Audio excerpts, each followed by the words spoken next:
ਅਮ੍ਰਿਤਾ ਪ੍ਰੀਤਮ ਦੀ ਪੁਸਤਕ ਆਵਾਜ਼ ਦੀ ਦੁਨੀਆ ਸਮਰਪਿਤ ਹੈ ਉਹਨਾਂ ਸੁਣਨ ਵਾਲਿਆਂ ਦੇ ਨਾਂ ਜਿਨ੍ਹਾਂ ਨਾਲ ਆਵਾਜ਼ ਦੀ ਦੁਨੀਆ ਬਣਦੀ ਹੈ, ਜੋ ਅੱਖਾਂ ਸਾਹਮਣੇ ਨਹੀਂ ਹੁੰਦੇ ਪਰ ਖਿਆਲਾਂ 'ਚ ਹੁੰਦੇ।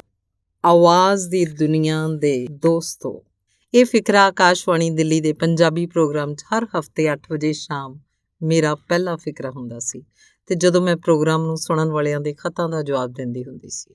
ਜਿਨ੍ਹਾਂ ਰੇਡੀਓ ਸੁਣਨ ਵਾਲਿਆਂ ਨੂੰ ਨਾ ਮੈਂ ਕਦੇ ਵੇਖਿਆ ਸੀ ਨਾ ਵੇਖਣਾ ਸੀ, ਉਹਨਾਂ ਨਾਲ ਗੱਲ ਕਰਨ ਲਈ ਇਹ ਸੀ ਜਿਹਨੇ ਬੜੀ ਅਪਣੱਤ ਦੀ ਤੰਦ ਜੋੜ ਦਿੱਤੀ ਸੀ। ਉਹਨਾਂ ਨੂੰ ਆਵਾਜ਼ ਦੀ ਦੁਨੀਆ ਦੇ ਦੋਸਤ ਆਖ ਕੇ ਸੁਣਨ ਵਾਲਿਆਂ ਦੀਆਂ ਮੰਗਾਂ ਨੂੰ ਉਹਨਾਂ ਦਾ ਹੱਕ ਸਮਝ ਕੇ ਮੈਂ ਉਹਨਾਂ ਨਾਲ ਜੋ ਵਾਅਦਾ ਕਰਦੀ ਸੀ ਉਹ ਵੱਸ ਕੀਤੇ ਪੂਰਾ ਕਰਦੀ ਸੀ। ਇੱਕ ਵੱਡੀ ਗੱਲ ਇਹ ਕਿ ਸੁਣਨ ਵਾਲਿਆਂ 'ਚ ਕੁਝ ਅਦਬੀ ਜ਼ੌਕ ਪੈਦਾ ਕਰਨ ਦੀ ਕੋਸ਼ਿਸ਼ ਕਰਦੀ ਸੀ, ਉਹਨਾਂ ਨਾਲ ਮੋਹ ਅਤੇ ਅਪਣੱਤ ਵਾਲੀ ਆਵਾਜ਼ 'ਚ ਗੱਲਾਂ ਕਰਕੇ। ਇਹ ਗੱਲ ਹੌਲੀ ਹੌਲੀ ਪੰਜਾਬੀ ਪ੍ਰੋਗਰਾਮ ਦੀ ਇੱਕ ਪ੍ਰਾਪਤੀ ਬਣ ਗਈ ਕਿ ਖਤ ਲਿਖਣ ਵਾਲੇ ਜੋ ਨਿਰੀਆਂ ਮੰਗਾਂ ਅਤੇ ਸ਼ਿਕਾਇਤਾਂ ਲਿਖਦੇ ਹੁੰਦੇ ਸਨ, ਉਹਨਾਂ ਦੇ ਖਤਾਂ 'ਚ ਇੱਕ ਗੰਭੀਰਤਾ ਅਤੇ ਇੱਕ ਸਲੀਕਾ ਆਉਣ ਲੱਗ ਪਿਆ। ਇਹਦਾ ਕਾਰਨ ਜ਼ਰੂਰ ਇਹੀ ਹੋਏਗਾ ਕਿ ਜਿਨ੍ਹਾਂ ਖਤਾਂ ਦੀ ਇਬਾਰਤ ਕੁਝ ਸੋਚਮਈ ਹੁੰਦੀ ਸੀ, ਉਹਨਾਂ ਦੇ ਖਤਾਂ ਨੂੰ ਜਵਾਬ ਦੇਣ ਵਾਲੇ ਸਿਲਸਿਲੇ 'ਚ ਤਰਜੀਹ ਦਿੱਤੀ ਜਾਂਦੀ ਸੀ ਅਤੇ ਇਹ ਸਿਲਸਿਲਾ ਸੁਣਨ ਵਾਲਿਆਂ ਲਈ ਇੱਕ ਪ੍ਰੇਰਨਾ ਬਣ ਗਿਆ, ਸਿਆਣੀ ਗੱਲ ਅਤੇ ਖਲੂਸ ਨਾਲ ਭਰੀ ਇਬਾਰਤ ਲਿਖਣ ਵਾਸਤੇ। ਇਸ ਸਿਲਸਿਲੇ ਦੀ ਮਕਬੂਲੀਅਤ ਇੱਥੋਂ ਤੱਕ ਹੋ ਗਈ ਸੀ ਕਿ ਦਫ਼ਤਰ 'ਚ ਜਿਨ੍ਹਾਂ ਨੂੰ ਪੰਜਾਬੀ ਨਹੀਂ ਸੀ ਆਉਂਦੀ, ਉਹ ਵੀ ਉਸ ਦਿਨ ਪੰਜਾਬੀ ਪ੍ਰੋਗਰਾਮ ਸੁਣਨ 'ਚ ਨਾਗਾ ਨਹੀਂ ਸੀ ਪਾਉਂਦੇ। ਖੈਰ, ਇਹ ਸਿਲਸਿਲਾ ਉਦੋਂ ਦਾ ਹੈ ਜਦੋਂ ਮੈਂ ਆਕਾਸ਼ਵਾਣੀ ਦਿੱਲੀ ਦੀ ਮੁਲਾਜ਼ਮਤ ਛੱਡ ਚੁੱਕੀ ਸੀ। 1960 'ਚ ਮੈਂ ਦਿੱਲੀ ਤੋਂ ਬੰਬਈ ਰਹਿਣ ਜਾਣਾ ਸੀ, ਇਸ ਲਈ ਮੇਰੀ ਬਦਲੀ ਆਕਾਸ਼ਵਾਣੀ ਦਿੱਲੀ ਤੋਂ ਆਕਾਸ਼ਵਾਣੀ ਬੰਬਈ ਦੀ ਕਰ ਦਿੱਤੀ ਗਈ ਸੀ। ਪਰ ਬੰਬਈ ਜਾ ਕੇ ਪਤਾ ਲੱਗਾ ਕਿ ਉੱਥੇ ਰੋਜ਼ 6 ਦਫ਼ਤਰੀ ਘੰਟੇ ਕੰਮ ਕਰਨਾ ਹੋਏਗਾ, ਉਹ ਵੀ ਕਲਰਕੀ ਵਰਗਾ। ਉੱਥੇ ਪੰਜਾਬੀ ਪ੍ਰੋਗਰਾਮ ਪੇਸ਼ ਕਰਨ ਦਾ ਕੋਈ ਸਿਲਸਿਲਾ ਨਹੀਂ ਸੀ, ਜਦਕਿ ਦਿੱਲੀ 'ਚ ਮੈਂ ਸਾਰਾ ਦਿਨ ਆਪਣੇ ਘਰ ਰਹਿੰਦੀ ਸਾਂ, ਸਿਰਫ ਸ਼ਾਮ ਵੇਲੇ ਜਾਂਦੀ ਸਾਂ ਮਹਿਜ਼ 1 ਘੰਟੇ ਲਈ ਪ੍ਰੋਗਰਾਮ ਪੇਸ਼ ਕਰਨ ਵਾਸਤੇ। ਇਸ ਲਈ ਬੰਬਈ ਜਾ ਕੇ ਉਸ ਮੁਲਾਜ਼ਮਤ ਨੂੰ ਛੱਡਣ ਤੋਂ ਸਿਵਾਏ ਕੋਈ ਰਾਹ ਨਹੀਂ ਸੀ। ਇਹ ਖਤਾਂ ਦੇ ਜਵਾਬ ਦੇਣ ਵਾਲਾ ਸਿਲਸਿਲਾ ਉਦੋਂ ਸ਼ੁਰੂ ਹੋਇਆ ਜਦੋਂ ਮੁੜ ਕੇ ਦਿੱਲੀ ਆ ਗਈ ਸੀ ਅਤੇ ਹਫ਼ਤਾਵਾਰੀ ਪੇਸ਼ਕਸ਼ ਮੇਰੀ ਮੁਲਾਜ਼ਮਤ ਦਾ ਹਿੱਸਾ ਨਹੀਂ ਸੀ। ਅਗਲਾ ਭਾਗ ਇਬਤਦਾ ਵਾਰਿਸ ਦੇ ਨਾਮ ਤੋਂ। ਲਾਹੌਰ ਰਹਿੰਦਿਆਂ ਜਦੋਂ 5-6 ਕਿਤਾਬਾਂ ਮੇਰੀਆਂ ਨਜ਼ਮਾਂ ਦੀਆਂ ਛਪ ਗਈਆਂ ਤਾਂ ਲਾਹੌਰ ਵਿੱਚ ਅਤੇ ਪੰਜਾਬ ਦੇ ਹੋਰ ਕਈ ਸ਼ਹਿਰਾਂ 'ਚ ਹੁੰਦੇ ਕਵੀ ਦਰਬਾਰਾਂ ਦੇ ਸੱਦੇ ਆਉਣ ਲੱਗ ਪਏ। 2-4 ਕਵੀ ਦਰਬਾਰਾਂ 'ਚ ਗਈ ਸਾਂ, ਲਾਹੌਰ, ਅੰਮ੍ਰਿਤਸਰ, ਪਟਿਆਲੇ, ਅਤੇ ਹਰ ਵਾਰੀ ਜਾਪਦਾ ਰਿਹਾ ਕਿ ਸੈਂਕੜੇ ਲੋਕਾਂ ਦੀ ਹਾਜ਼ਰੀ 'ਚ ਮੈਂ ਅੰਦਰੋਂ ਕਿਤੋਂ ਗੈਰ ਹਾਜ਼ਰ ਹੋ ਜਾਂਦੀ ਸੀ। ਪੂਰਾ ਅਹਿਸਾਸ ਹੋ ਗਿਆ ਸੀ ਕਿ ਸਮਾਗਮਾਂ ਵਾਲਾ ਮਾਧਿਅਮ ਮੇਰੇ ਲਈ ਨਹੀਂ। ਉਦੋਂ ਪਹਿਲੀ ਵਾਰ ਮੇਰੇ ਮਨ ਲੱਗਦਾ ਤਜਰਬਾ ਮੈਨੂੰ ਉਦੋਂ ਹੋਇਆ ਜਦੋਂ ਆਲ ਇੰਡੀਆ ਰੇਡੀਓ ਲਾਹੌਰ ਤੋਂ ਮੈਨੂੰ ਇੱਕ ਕੰਟਰੈਕਟ ਆਇਆ ਵਾਰਿਸ ਸ਼ਾਹ ਦੇ ਕਲਾਮ ਉੱਤੇ ਇੱਕ ਟਾਕ ਦੇਣ ਲਈ। ਉਦੋਂ ਨਸਰੀ ਗੱਲ ਵਾਸਤੇ ਇਹੀ ਲਫ਼ਜ਼ ਟਾਕ ਬੋਲਿਆ ਜਾਂਦਾ ਸੀ। ਵਾਰਿਸ ਸ਼ਾਹ ਦਾ ਕਲਾਮ ਪੜ੍ਹਦਿਆਂ ਜਵਾਨੀ ਚੜ੍ਹੀ ਸੀ ਅਤੇ ਜਿਹੜੇ ਹਰਫ ਮੇਰੀਆਂ ਰਗਾਂ 'ਚ ਵਸੇ ਸੀ, ਉਹਦੀ ਗੱਲ ਕਰਨਾ ਮੇਰੇ ਆਪਣੇ ਮਨ ਦੀ ਮੁਰਾਦ ਸੀ ਅਤੇ ਨਾਲ ਹੀ ਇੱਕ ਬੰਦ ਕਮਰੇ 'ਚ ਇੱਕ ਮਾਈਕਰੋਫੋਨ ਕੋਲ ਬਹਿ ਕੇ ਮਨ ਦੀ ਗੱਲ ਕਰਨੀ ਇਹੋ ਜਿਹਾ ਤਜਰਬਾ ਸੀ ਜਿਹਨੇ ਪਹਿਲੀ ਵਾਰੀ ਮੈਨੂੰ ਪਬਲਿਕ ਲਾਈਫ ਦੇ ਇਸ ਪਹਿਲੂ ਨਾਲ ਵਾਕਫ ਕਰਾਇਆ ਜਿੱਥੇ ਸਾਰਾ ਮਨ ਆਪਣੀ ਸੋਚ ਨਾਲ ਜੁੜਿਆ ਹੁੰਦਾ ਹੈ ਅਤੇ ਕੋਈ ਮੁਹਤਾਜੀ ਨਹੀਂ ਹੁੰਦੀ ਇਹ ਵੇਖਣ ਸੋਚਣ ਦੀ ਕਿ ਸਾਹਮਣੇ ਜੁੜੀ ਹੋਈ ਭੀੜ ਵਿੱਚ ਕਿਸੇ ਕੋਲ ਮੇਰੀ ਗੱਲ ਪਹੁੰਚ ਰਹੀ ਹੈ ਕਿ ਨਹੀਂ। ਰੇਡੀਓ ਦੇ ਬੰਦ ਅਤੇ ਸੁਖਾਵੇਂ ਕਮਰੇ ਨੇ ਮੈਨੂੰ ਪਹਿਲੀ ਵਾਰ ਉਸ ਸੁੱਖ ਦਾ ਅਹਿਸਾਸ ਦਿੱਤਾ ਜਿਹੜੇ ਸੁੱਖ ਨੂੰ ਮੈਂ ਲੱਭਦੀ ਪਈ ਸੀ। ਮੈਂ ਜੋ ਸੋਚਦੀ ਸਾਂ ਉਹ ਲੋਕਾਂ ਤੱਕ ਪਹੁੰਚ ਵੀ ਰਿਹਾ ਹੈ ਅਤੇ ਮੈਂ ਉਹਨਾਂ ਦੀਆਂ ਨਿਗਾਹਾਂ ਤੋਂ ਬੇਫਿਕਰ ਬੇਨਿਆਜ਼ ਆਪ ਆਪਣੇ ਕੋਲ ਬੈਠੀ ਹੋਈ ਹਾਂ। ਇਹ ਤਾਰ ਵੀ ਮੇਰੇ ਵਾਂਗ ਸਹਿਜ ਬੈਠੀ ਹੋਈ ਹੁੰਦੀ ਸੀ ਜੋ ਸਾਰੇ ਅੱਖਰਾਂ ਨੂੰ ਪ੍ਰਸਾਰਨ ਦਾ ਵਸੀਲਾ ਸੀ ਅਤੇ ਇਹ ਵਸੀਲਾ ਜਿਹਨੇ ਮੇਰੇ ਰਾਹ ਸੌਖੇ ਵੀ ਕਰ ਦਿੱਤੇ ਅਤੇ ਮੋਕਲੇ ਵੀ। ਇਹ ਸਿਲਸਿਲਾ ਚੱਲਦਾ ਰਿਹਾ ਕੁਝ ਵਰ੍ਹੇ, ਪਰ ਜਦੋਂ ਆਪਣੇ ਮੁਲਕ ਦੀ ਤਕਸੀਮ ਵਾਲੀ ਗੱਲ ਲਹੂ ਨਾਲ ਭਿੱਜੀ ਤਕਦੀਰ ਵਾਂਗ ਹਵਾ 'ਚ ਲਟਕੀ ਹੋਈ ਸੀ ਅਤੇ 1947 ਦੇ ਮਈ ਮਹੀਨੇ 'ਚ ਲਾਹੌਰ ਛੱਡਣਾ ਪਿਆ ਅਤੇ ਜੋ ਕਤਲੇਆਮ ਉਦੋਂ ਵੇਖਿਆ ਸੁਣਿਆ ਤਾਂ ਤੜਪ ਕੇ ਨਜ਼ਮ ਲਿਖੀ ਸੀ ਅੱਜ ਆਖਾਂ ਵਾਰਿਸ ਸ਼ਾਹ ਨੂੰ। ਉਦੋਂ ਬਾਅਦ 'ਚ ਖਿਆਲ ਆਇਆ ਕਿ ਪਤਾ ਨਹੀਂ ਕੁਦਰਤ ਦਾ ਕੀ ਰਾਜ਼ ਸੀ ਕਿ ਜਿਹਦੇ ਨਾਂ ਤੋਂ ਮੈਂ ਆਪਣੀ ਪਬਲਿਕ ਲਾਈਫ ਦੀ ਆਪਣੀ ਮਰਜ਼ੀ ਨਾਲ ਇਬਤਦਾ ਕੀਤੀ ਸੀ, ਦੁੱਖਾਂ ਦੀ ਇੰਤਹਾ ਵੇਲੇ ਵੀ ਉਸੇ ਦਾ ਨਾਂ ਹੋਠਾਂ। ਦਿੱਲੀ 'ਚ ਸ੍ਰੀ ਮਹਿੰਦਰ ਸਿੰਘ ਰੰਧਾਵਾ ਦੇ ਕਹਿਣ 'ਤੇ ਮੈਨੂੰ 1948 'ਚ 3 ਜੁਲਾਈ ਦੇ ਦਿਨ ਆਲ ਇੰਡੀਆ ਰੇਡੀਓ ਦਿੱਲੀ ਦੀ ਮੁਲਾਜ਼ਮਤ ਮਿਲੀ ਸੀ।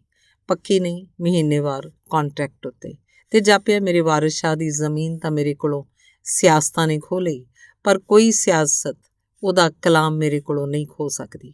ਇਹ ਦਿੱਲੀ ਰੇਡੀਓ ਦੀ ਮੁਲਾਜ਼ਮਤ ਸੀ ਕਿ ਮੈਨੂੰ ਇੱਕ ਤਸਕੀਨ ਹੋਈ ਕਿ ਮੈਂ ਵਾਰਿਸ ਸ਼ਾਹ ਦੀਆਂ ਗੱਲਾਂ ਤੇ ਉਹਦੇ ਵਰਗੇ ਸ਼ਾਹ ਆਲਮਾਂ ਦੀਆਂ ਗੱਲਾਂ ਕਰ ਸਕਦੀ ਹਾਂ। ਮੇਰਾ ਉਹ ਗੁਆਚਿਆ ਹੋਇਆ ਬੰਦ ਕਮਰਾ ਮੈਨੂੰ ਮਿਲ ਗਿਆ ਤੇ ਉਹ ਤਾਰ ਵੀ ਜੋ ਚੁੱਪਚਾਪ ਮੇਰੇ ਅੱਖਰਾਂ ਨੂੰ ਲੋਕਾਂ ਤੱਕ ਲੈ ਜਾਂਦੀ ਹੈ। ਵੇਲੇ ਦਾ ਸਮਾਜ। ਲਾਹੌਰ ਵਾਲਾ ਘਰ ਜਦੋਂ ਗੁਮਟੀ ਬਾਜ਼ਾਰ ਹੁੰਦਾ ਸੀ, ਰੇਡੀਓ ਵਾਲਾ ਸਿਲਸਿਲਾ ਬਣਨ ਤੋਂ ਪਹਿਲਾਂ ਮੈਨੂੰ ਨਾਚ ਕਲਾ ਨੇ ਖਿੱਚ ਪਾਈ ਸੀ ਤੇ ਉਸੇ ਖਿੱਚ ਦਾ ਸਦਕਾ ਮੈਂ ਤਾਰਾ ਚੌਧਰੀ ਕੋਲੋਂ ਇਹ ਕਲਾ ਸਿੱਖਣ ਲੱਗ ਪਈ ਸੀ। ਉਹਨਾਂ ਦਿਨਾਂ 'ਚ ਤਾਰਾ ਚੌਧਰੀ ਦਾ ਨਾਂ ਇੱਕ ਨਾਮੀ ਨਾਂ ਹੁੰਦਾ ਸੀ। ਨਾਲ ਹੀ ਸਬੱਬ ਬਣ ਗਿਆ ਕਿ ਬਿਲਕੁਲ ਗੁਆਂਢੀ ਘਰ ਦੀ ਲੜਕੀ, ਮੇਰੀ ਹਮ ਉਮਰ ਕੁਸ਼ਲਿਆ ਦਾ ਮਨ ਵੀ ਇਸ ਕਲਾ ਨੇ ਖਿੱਚ ਲਿਆ। ਘਰ ਦਾ ਟਾਂਗਾ ਮੇਰੇ ਕੋਲ ਵੀ ਹੁੰਦਾ ਸੀ ਤੇ ਕੁਸ਼ਲਿਆ ਕੋਲ ਵੀ, ਇਸ ਲਈ ਅਸੀਂ ਦੋਵੇਂ ਵਾਰੀ ਇੱਕ ਦੂਜੀ ਦੇ ਟਾਂਗੇ 'ਚ ਰਲ ਕੇ ਤਾਰਾ ਚੌਧਰੀ ਕੋਲ ਜਾਣ ਲੱਗ ਪਈਆਂ, ਜਿਹਦਾ ਘਰ ਸ਼ਹਿਰੋਂ ਬਾਹਰ ਸੀ। ਕਰੀਬ ਵਰ੍ਹਾ ਕੁ ਇਹ ਸਿਖਲਾਈ ਚੱਲਦੀ ਰਹੀ ਤਾਂ ਤਾਰਾ ਚੌਧਰੀ ਨੇ ਇੱਕ ਗਰੁੱਪ ਨਾਚ ਵਿੱਚ ਸਾਨੂੰ ਦੋਹਾਂ ਨੂੰ ਸ਼ਾਮਲ ਕਰਨਾ ਚਾਹਿਆ, ਪਰ ਦੋਹਾਂ ਘਰਾਂ ਨੇ ਸਾਨੂੰ ਦੋਹਾਂ ਨੂੰ ਇਨਕਾਰ ਕਰ ਦਿੱਤਾ। ਇਸ ਲਈ ਮੈਂ ਵੀ ਤੇ ਕੁਸ਼ਲਿਆ ਨੇ ਵੀ ਨ੍ਰਿਤ ਕਲਾ ਦੀ ਸਿਖਲਾਈ ਛੱਡ ਦਿੱਤੀ। ਉਸ ਵੇਲੇ ਸਿਤਾਰ ਸਿੱਖਣ ਲਈ ਮਨ ਕੀਤਾ, ਜਿਹਦੇ ਲਈ ਸਿਰਾਜ ਅਹਿਮਦ ਕੁਰੈਸ਼ੀ ਵਰਗੇ ਉਸਤਾਦ ਮੈਨੂੰ ਘਰ ਆ ਕੇ ਸਿਖਾਉਣ ਲੱਗੇ। ਮਾਸਟਰ ਰਾਮ ਰੱਖਾ ਤਬਲੇ ਦੀ ਸੰਗਤ ਕਰਦੇ ਹੁੰਦੇ ਸਨ। ਇੱਕ ਗੱਲ ਉਦੋਂ ਦੀ ਚੇਤੇ ਆਉਂਦੀ ਹੈ, ਸਿਰਾਜ ਅਹਿਮਦ ਸ਼ਾਇਦ ਲਾਹੌਰ ਤੋਂ ਕੁਝ ਦੇਰ ਲਈ ਬਾਹਰ ਚਲੇ ਗਏ। ਜਦੋਂ ਇੱਕ ਹੋਰ ਉਸਤਾਦ ਉਹਨਾਂ ਦੀ ਥਾਂ ਸਿਖਾਉਣ ਲੱਗ ਪਏ। ਉਹ ਵੀ ਵੇਲੇ ਦੇ ਮੰਨੇ ਉਸਤਾਦ ਸਨ, ਪਰ ਉਹਨਾਂ ਦਾ ਨੱਕ ਜ਼ਰਾ ਕੁ ਮੁੜਿਆ ਤੁੜਿਆ ਹੋਣ ਕਰਕੇ ਉਹਨਾਂ ਨੂੰ ਫੀਨਾ ਸਤਾਰੀਆ ਕਿਹਾ ਜਾਂਦਾ ਸੀ, ਪਰ ਉਹਨਾਂ ਦੇ ਆਦਰ ਵਿੱਚ ਇਹ ਨਾਂ ਕਿਤੇ ਅਟਕਦਾ ਨਹੀਂ ਸੀ। ਉਹ ਉਸਤਾਦ ਹੱਥਾਂ ਨਾਲ ਸਿਤਾਰ ਫੜਦੇ ਸਨ, ਇਸ ਲਈ ਵੱਧ ਘੱਟ ਮਾਤਰਾ ਨੂੰ ਉਹਨਾਂ ਦਾ ਹੱਥ ਇਸ ਤਰ੍ਹਾਂ ਸੰਭਾਲ ਲੈਂਦਾ ਸੀ ਕਿ ਤਾਨ 'ਚ ਫਰਕ ਨਹੀਂ ਸੀ ਪੈਂਦਾ। ਤਬਲੇ ਵਾਲਾ ਉਸਤਾਦ ਵੀ ਉਸ ਵੱਧ ਘੱਟ ਮਾਤਰਾ ਨੂੰ ਪਕੜ ਨਹੀਂ ਸੀ ਸਕਦਾ, ਪਰ ਮੈਂ ਸ਼ਾਗਿਰਦ ਸੀ। ਉਂਝ ਵੀ ਸ਼ਾਇਰੀ ਕਾਰਨ ਮਾਤਰਾ ਦੇ ਵਜ਼ਨ ਦੀ ਗੱਲ ਮੇਰੇ 'ਚ ਰਚੀ ਹੋਈ ਸੀ। ਇੱਕ ਵਾਰੀ ਮੈਂ ਜ਼ੋਰ ਦਿੱਤਾ ਕਿ ਅੱਧੀ ਮਾਤਰਾ ਦਾ ਫਰਕ ਹੈ।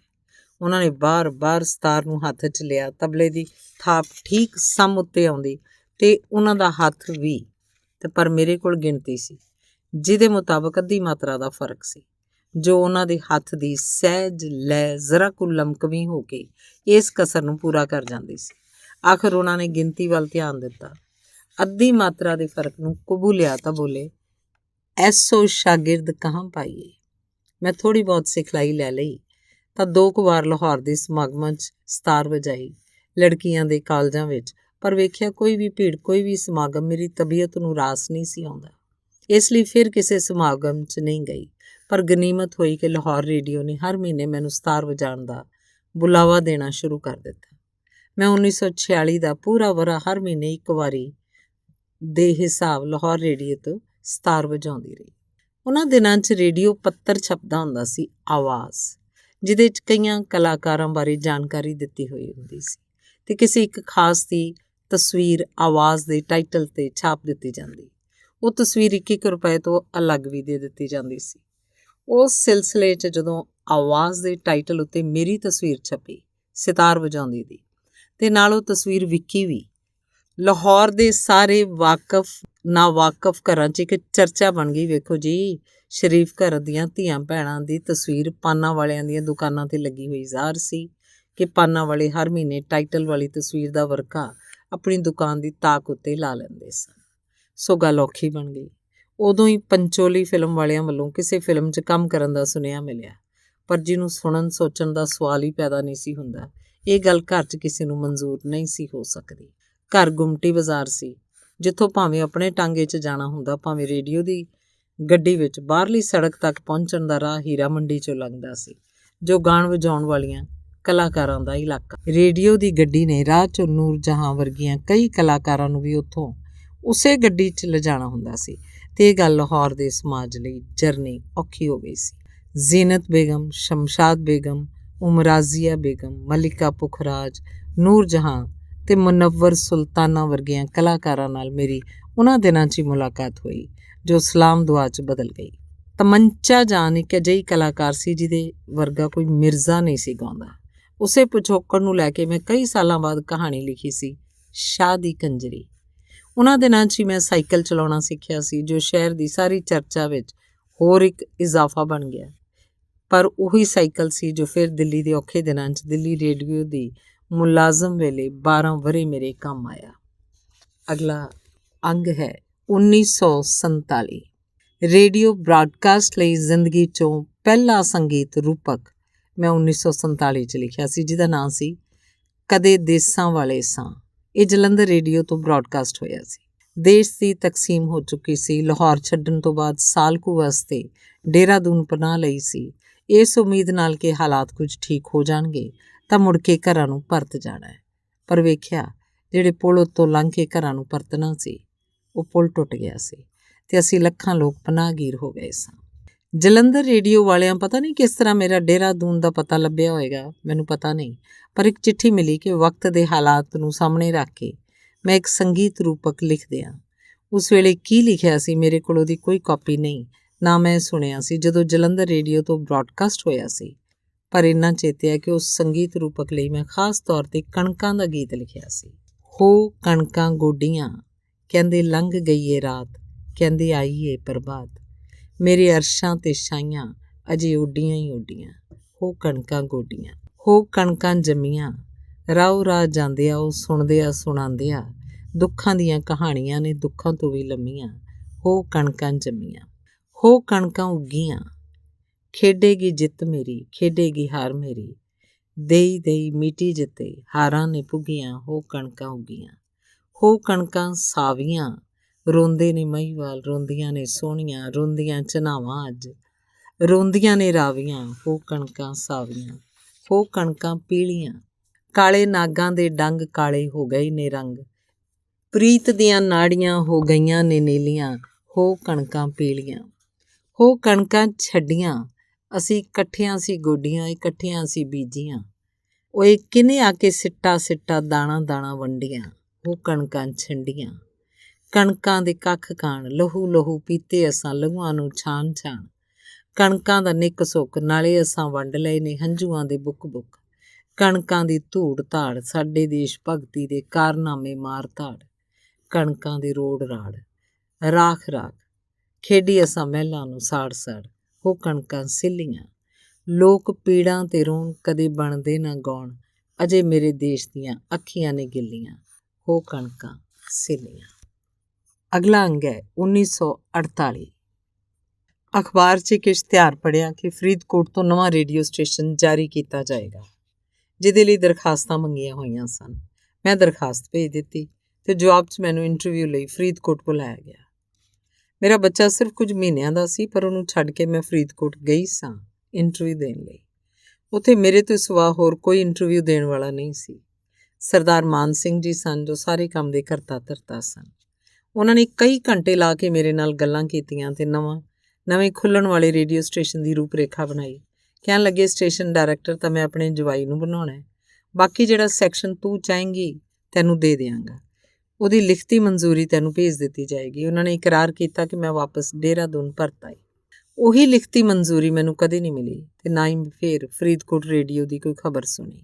ਸ਼ਾਇਦ ਜੂਨ ਦਾ ਮਹੀਨਾ ਸੀ ਜਦੋਂ ਮੈਂ ਦੇਹਰਾਦੂਨ ਤੋਂ ਇੱਕ ਦਿਨ ਲਈ ਦਿੱਲੀ ਜਾ ਕੇ ਰੰਧਾਵਾ ਸਾਹਿਬ ਨੂੰ ਮਿਲਣ ਦੀ ਗੱਲ ਸੋਚੀ। ਸਾਹਮਣੇ ਕੋਈ ਰੁਜ਼ਗਾਰ ਨਹੀਂ ਸੀ ਅਤੇ ਵੇਲਾ ਔਖਾ ਹੁੰਦਾ ਜਾ ਰਿਹਾ ਸੀ। ਲਾਹੌਰ ਦੇ ਪੁਰਾਣੇ ਮਿੱਤਰ ਭਗਵੰਤ ਅਤੇ ਜਗਦੀਸ਼ ਸਿੰਘ ਜੀ ਦਿੱਲੀ 'ਚ ਸਨ, ਜੋ ਵਿੰਡਸਰ ਪਲੇਸ ਵਿੱਚ ਕਿਸੇ MP ਦੀ ਕੋਠੀ ਦੇ 2 ਕਮਰੇ ਕਿਰਾਏ 'ਤੇ ਲੈ ਕੇ ਰਹਿੰਦੇ ਸੀ। ਉਹਨਾਂ ਨੇ ਉਸ ਵੇਲੇ ਦੋਸਤੀ ਪਾਲੀ ਅਤੇ ਮੈਨੂੰ ਦਿੱਲੀ ਆ ਜਾਣ ਲਈ ਆਖਿਆ ਅਤੇ ਨਾਲ ਹੀ ਆਪਣੇ 2 ਕਮਰਿਆਂ 'ਚੋਂ ਇੱਕ ਕਮਰਾ ਰਹਿਣ ਲਈ ਦੇ ਦਿੱਤਾ। ਰੰਧਾਵਾ ਸਾਹਿਬ ਨਾਲ ਮੁਲਾਕਾਤ ਹੋਈ। ਉਹਨਾਂ ਦੀ ਕਦਰਦਾਨੀ ਨੂੰ ਵੀ ਜਾਣਦੀ ਸਾਂ ਅਤੇ ਮਿਹਰਬਾਨ ਤਬੀਅਤ ਨੂੰ ਵੀ। ਉਹਨਾਂ ਨੇ ਦਿੱਲੀ ਦੇ ਸਟੇਸ਼ਨ ਡਾਇਰੈਕਟਰ ਨੂੰ ਆਖ ਕੇ ਮੈਨੂੰ ਦਿੱਲੀ ਦਾ ਪੰਜਾਬੀ ਪ੍ਰੋਗਰਾਮ ਅਨਾਊਂਸ ਕਰਨ ਦਾ ਕੰਮ ਦਵਾ ਦਿੱਤਾ। ਯਾਦ ਹੈ 3 ਜੁਲਾਈ ਮੇਰੇ ਬੱਚੇ ਦਾ ਜਨਮ ਦਿਨ ਸੀ। ਉਸੇ ਦਿਨ ਮੈਂ ਕੰਟਰੈਕਟ 'ਤੇ ਦਸਤਖਤ ਕੀਤੇ ਅਤੇ ਉਸੇ ਸ਼ਾਮ ਪਹਿਲੀ ਵਾਰ ਮੈਂ ਦਿੱਲੀ ਦਾ ਪੰਜਾਬੀ ਪ੍ਰੋਗਰਾਮ ਪੇਸ਼ ਕੀਤਾ। ਵਿੰਡਸਰ ਪਲੇਸ ਤੋਂ ਰੇਡੀਓ ਸਟੇਸ਼ਨ ਦੂਰ ਨਹੀਂ ਸੀ। ਮੈਂ ਸਾਈਕਲ 'ਤੇ ਆਸਾਨੀ ਨਾਲ ਜਾ ਵੀ ਸਕਦੀ ਸੀ, ਆ ਵੀ ਸਕਦੀ ਸੀ। ਇਹ ਹਰ ਸ਼ਾਮ ਮਸਾਂ ਘੰਟੇ ਕੁ ਦੀ ਗੱਲ ਸੀ। ਉਸੇ ਘੰਟੇ 'ਚ ਭਗਵੰਤ ਨੇ ਆਪਣੀ ਦੋਸਤੀ ਪਾਲੀ। ਉਹ ਮੇਰੇ ਬੱਚਿਆਂ ਨੂੰ ਆਪਣੀ ਦੇਖਭਾਲ 'ਚ ਰੱਖਦੀ ਸੀ। ਕੁਝ ਮਹੀਨਿਆਂ ਬਾਅਦ ਕੋਠੀ ਵਾਲੇ MP ਸਾਹਿਬ ਨੇ ਉਹ ਕਮਰੇ ਖਾਲੀ ਕਰਨ ਲਈ ਆਖਿਆ ਤਾਂ ਮੁਸ਼ਕਿਲ ਆ ਪਈ ਸੀ। ਪਰ ਉਸ ਵੇਲੇ ਪਟਿਆਲਾ ਹਾਊਸ 'ਚ ਇੱਕ ਡਾਕਟਰ ਤਰਲੋਚਨ ਸਿੰਘ ਜੀ ਰਹਿੰਦੇ ਸੀ, ਇਕੱਲੇ, ਜਿਨ੍ਹਾਂ ਕੋਲ 2 ਕਮਰੇ ਸਨ। ਉਹਨਾਂ ਨੇ ਇੱਕ ਕਮਰਾ ਰਹਿਣ ਲਈ ਦੇ ਦਿੱਤਾ। ਰੇਡੀਓ ਸਟੇਸ਼ਨ ਉੱਥੋਂ ਵੀ ਦੂਰ ਨਹੀਂ ਸੀ, ਇਸ ਲਈ ਸਾਈਕਲ 'ਤੇ ਵੇਲੇ ਸਿਰ ਜਾ ਸਕਦੀ ਸੀ, ਆ ਸਕਦੀ ਸੀ। ਉਸ ਦੌਰਾਨ ਵੈਸਟ ਪਟੇਲ ਨਗਰ ਦੀ ਨਵੀਂ ਬਣਾਈ ਬਸਤੀ 'ਚ ਛੋਟੇ-ਛੋਟੇ ਘਰ ਮਿਲ ਰਹੇ ਸਨ। ਜਿੰਨਾ ਕੁ ਵੀ ਜੇਵਰ ਮੇਰੇ ਕੋਲ ਸੀ ਉਹ ਵੇਚ ਦਿੱਤਾ। ਪਟੇਲ ਨਗਰ 'ਚ ਛੋਟਾ ਜਿਹਾ ਘਰ ਖਰੀਦ ਲਿਆ ਸੀ, ਪਰ ਉੱਥੋਂ ਰੇਡੀਓ ਸਟੇਸ਼ਨ ਬਹੁਤ ਦੂਰ ਪੈਂਦਾ ਸੀ। ਤਾਂ ਵੀ ਸਾਈਕਲ ਤੋਂ ਬਿਨਾਂ ਵੇਲੇ ਸਿਰ ਆਉਣ ਜਾਣ ਦਾ ਹੋਰ ਵਸੀਲਾ ਨਹੀਂ ਸੀ। ਜਦੋਂ ਤੱਕ ਦਿੱਲੀ ਰੇਡੀਓ ਦਾ ਪ੍ਰੋਗਰਾਮ ਸ਼ਾਮ ਦੇ 6:15 ਵਜੇ ਸ਼ੁਰੂ ਹੁੰਦਾ ਰਿਹਾ, ਮੈਂ ਸਾਈਕਲ 'ਤੇ ਜਾਂਦੀ ਤੇ ਆਉਂਦੀ ਰਹੀ। ਪਰ ਜਦੋਂ ਵਕਤ ਬਦਲ ਕੇ ਰਾਤ ਦੇ 8 ਵਜੇ ਹੋ ਗਿਆ ਤਾਂ ਪਹੁੰਚਦੀ ਸਾਈਕਲ 'ਤੇ ਸੀ, ਪਰ ਵਾਪਸੀ 'ਤੇ ਬਹੁਤ ਹਨੇਰਾ ਹੋ ਜਾਣ ਕਰਕੇ ਦਫ਼ਤਰ ਵੱਲੋਂ ਗੱਡੀ ਮਿਲ ਜਾਂਦੀ ਸੀ। ਅਜਿਹੀ ਗੱਡੀ ਜਿਹਦੇ ਪਿਛਲੇ ਪਾਸੇ ਸਾਈਕਲ ਰੱਖ ਕੇ ਵਾਪਸ ਲਿਜਾ ਸਕਾਂ। ਉਸ ਵੇਲੇ ਦੇਸ਼ ਦੀ ਤਕਸੀਮ ਨੇ ਲੋਕਾਂ ਦਾ ਨਜ਼ਰੀਆ ਬਦਲ ਦਿੱਤਾ ਹੋਇਆ ਸੀ। ਹੁਣ ਵਿਹਲੀਆਂ ਗੱਲਾਂ ਕਰਨ ਜੋਗਾ ਮਨ ਕਿਸੇ ਕੋਲ ਨਹੀਂ ਸੀ। ਰੋਟੀ ਰੋਜ਼ੀ ਦੇ ਫਿਕਰ ਨੇ ਸਮਾਜ ਦੇ ਤੌਰ ਬਦਲ ਦਿੱਤੇ ਸਨ। ਉਸ ਵੇਲੇ ਮੈਨੂੰ ਬੰਬਈ ਜਾ ਕੇ ਫਿਲਮਾਂ 'ਚ ਕੰਮ ਕਰਨ ਦੀ ਗੱਲ ਵੀ ਹੋਈ ਸੀ। ਉਸ ਵੇਲੇ ਪਿਛਲੇ ਦਿਨਾਂ ਵਾਲੇ ਸੌੜੇ ਨਜ਼ਰੀਏ ਨਹੀਂ ਸਨ ਰਹੇ। ਪਰ ਜਦੋਂ ਸਾਹਿਰ ਨੇ ਇਹ ਪੇਸ਼ਕਸ਼ ਦਿੱਤੀ ਕਿਸੇ ਉਸ ਬਣ ਰਹੀ ਫਿਲਮ ਵਾਸਤੇ ਜਿਹਦੇ 'ਚ ਭਾਰਤ ਭੂਸ਼ਣ ਦੇ ਨਾਲ ਕੰਮ ਕਰਨਾ ਸੀ, ਤਾਂ ਉਸ ਵੇਲੇ ਮੇਰਾ ਆਪਣਾ ਮਨ ਹੀ ਤਿਆਰ ਨਹੀਂ ਸੀ ਹੋਇਆ। ਉਸ ਵੇਲੇ ਮੇਰੇ 2 ਨਿੱਕੇ-ਨਿੱਕੇ ਬੱਚੇ ਸਨ, ਜਿਨ੍ਹਾਂ ਆਪਣੇ ਬੱਚਿਆਂ ਨੂੰ ਮੈਂ ਘਰ ਦੇ ਮਾਹੌਲ 'ਚ ਪਾਲਣਾ ਸੀ। ਉਸ ਵੇਲੇ ਦਿੱਲੀ ਰੇਡੀਓ ਦੀ ਮੁਲਾਜ਼ਮਤ ਹੀ ਮੈਨੂੰ ਆਪਣੇ ਵਾਸਤੇ ਗਨੀਮਤ ਜਾਪੀ ਸੀ, ਜਿਹਦੇ 'ਚ ਸਾਰਾ ਦਿਨ ਮੇਰੇ ਕੋਲ ਮੇਰੇ ਆਪਣੇ ਵਾਸਤੇ ਹੁੰਦਾ ਸੀ, ਆਪਣੀ ਲਿਖਤ ਵਾਸਤੇ ਤੇ ਬੱਚਿਆਂ ਵਾਸਤੇ। ਸਿਤਾਰ ਵਾਲਾ ਸ਼ੌਕ ਉਸ ਹਾਲਤ 'ਚ ਨਹੀਂ ਸੀ ਰੱਖਿਆ ਜਾ ਸਕਦਾ। ਇਸ ਲਈ ਕਲਮ ਵਾਲਾ ਇੱਕੋ ਰਾਹ ਮੇਰਾ ਰਾਹ ਹੋ ਗਿਆ ਤੇ ਥੋੜ੍ਹੇ ਜਿਹੇ ਆਸਰੇ ਲਈ ਰੇਡੀਓ ਵਾਲੀ ਮੁਲਾਜ਼ਮਤ। ਇਹ ਮੁਲਾਜ਼ਮਤ ਜੋ ਮੇਰਾ ਆਪਣਾ ਸ਼ੌਕ ਬਣ ਗਈ ਸੀ, 1948 ਤੋਂ ਲੈ ਕੇ 1960 ਤੱਕ ਰੋਜ਼ਾਨਾ ਕੰਮ ਤੇ ਕਮਾਈ ਦੀ ਸੂਰਤ ਵਿੱਚ 12 ਵਰ੍ਹੇ ਮੇਰੇ ਨਾਲ ਰਹੀ। ਅਣਲਿਖਿਆ ਕੰਟਰੈਕਟ। ਲਿਖਤੀ ਕੰਟਰੈਕਟ ਸਿਰਫ ਪ੍ਰੋਗਰਾਮ ਨੂੰ ਅਨਾਊਂਸ ਕਰਨ ਦਾ ਸੀ, ਪਰ ਅਣਲਿਖਿਆ ਕੰਟਰੈਕਟ ਪ੍ਰੋਗਰਾਮ ਨੂੰ ਪੇਸ਼ ਕਰਨ ਦਾ ਵੀ ਸੀ, ਜਿਹਦੇ ਮੁਤਾਬਕ ਕਲਾਕਾਰਾਂ ਨੂੰ ਨਵੇਂ ਗੀਤ ਦੇਣੇ, ਉਹਨਾਂ ਦੀ ਤਿਆਰੀ ਕਰਵਾਉਣੀ ਤੇ ਉਹਨਾਂ ਦੇ ਤਲਫਜ਼ਾਂ ਦੀ ਸਹੀ ਅਦਾਇਗੀ ਕਰਵਾਉਣੀ ਵੀ ਮੇਰੇ ਕੰਮ 'ਚ ਸ਼ੁਮਾਰ ਸੀ। ਦੀਵਾਲੀ, ਵਿਸਾਖੀ ਤੇ 15 ਅਗਸਤ ਵਰਗੇ ਖਾਸ ਦਿਨਾਂ ਵਾਸਤੇ ਸੰਗੀਤ ਰੂਪਕ ਵੀ ਲਿਖਣੇ ਹੁੰਦੇ ਸਨ ਤੇ ਕਈ ਵਾਰੀ ਨਾਟਕਾਂ 'ਚ ਕਿਸੇ ਕਿਰਦਾਰ ਦਾ ਰੋਲ ਵੀ ਕਰਨਾ ਹੁੰਦਾ ਸੀ। ਇਹਨਾਂ ਕੰਮਾਂ ਲਈ ਕੋਈ ਵੱਖਰੀ ਉਜਰਤ ਨਹੀਂ ਸੀ ਹੁੰਦੀ, ਪਰ ਅਸਲ 'ਚ ਇਹੋ ਕੰਮ ਸਨ ਜਿਨ੍ਹਾਂ ਨੇ ਮੇਰਾ ਮਨ ਮੱਲਿਆ ਹੋਇਆ ਸੀ।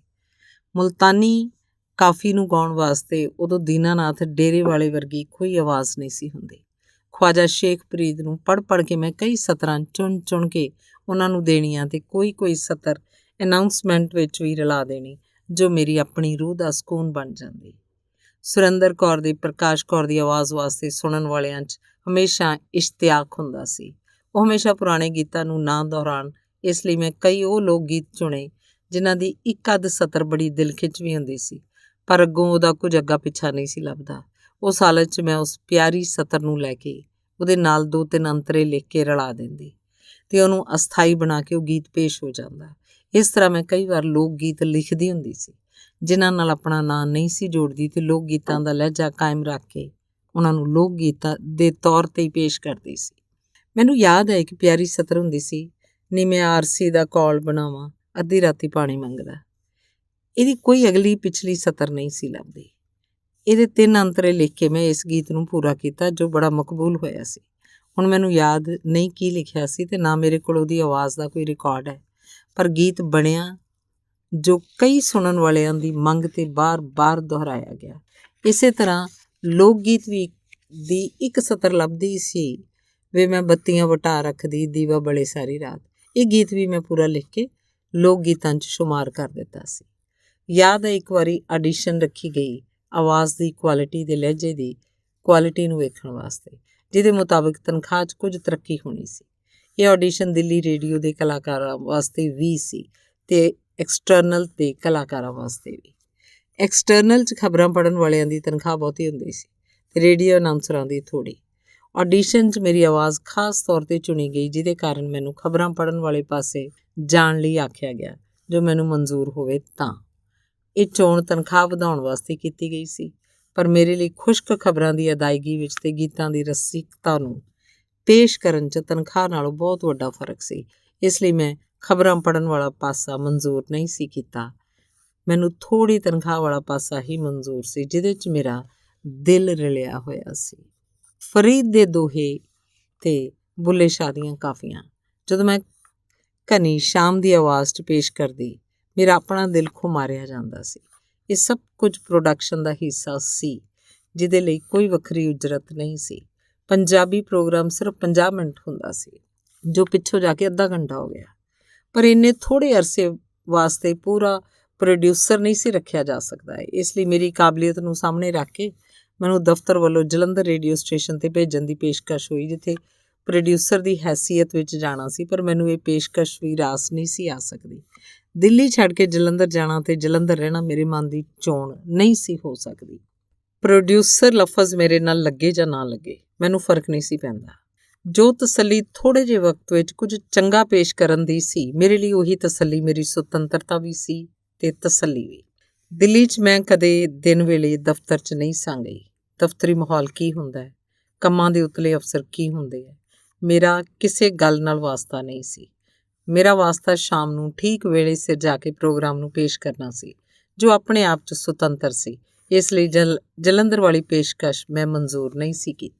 ਦਿੱਲੀ ਰੇਡੀਓ 'ਤੇ ਸ਼ੁਰੂ 'ਚ ਇੱਕ ਦਖਲਅੰਦਾਜ਼ੀ ਦੀ ਸੂਰਤ ਸਾਹਮਣੇ ਆਈ ਸੀ, ਜਦੋਂ ਮੈਨੂੰ 15 ਅਗਸਤ 'ਤੇ ਇੱਕ ਸੰਗੀਤ ਰੂਪਕ ਪੇਸ਼ ਕਰਨ ਲਈ ਆਖਿਆ ਗਿਆ। ਅਤੇ ਜਦੋਂ ਸਟੂਡੀਓ 'ਚ ਤਰਜ਼ਾਂ ਬਣ ਰਹੀਆਂ ਸਨ, ਕਲਾਕਾਰ ਉਹਦੀ ਰਿਹਰਸਲ ਕਰ ਰਹੇ ਸਨ, ਤਾਂ ਇੱਕ ਅਫਸਰ ਨੇ ਇਤਰਾਜ਼ ਕੀਤਾ ਕਿ ਇਹ ਜੋ ਸਤਰ ਹੈ, ਅੱਜ ਵਤਨ ਦੇ ਆਸ਼ਿਕਾਂ ਨੇ ਹੈ ਮੁਰਾਦ ਪਾ ਲਈ, ਇਹਦੇ 'ਚ ਆਸ਼ਿਕ ਲਫ਼ਜ਼ ਕੱਟ ਦਿਆ ਜਾਏ।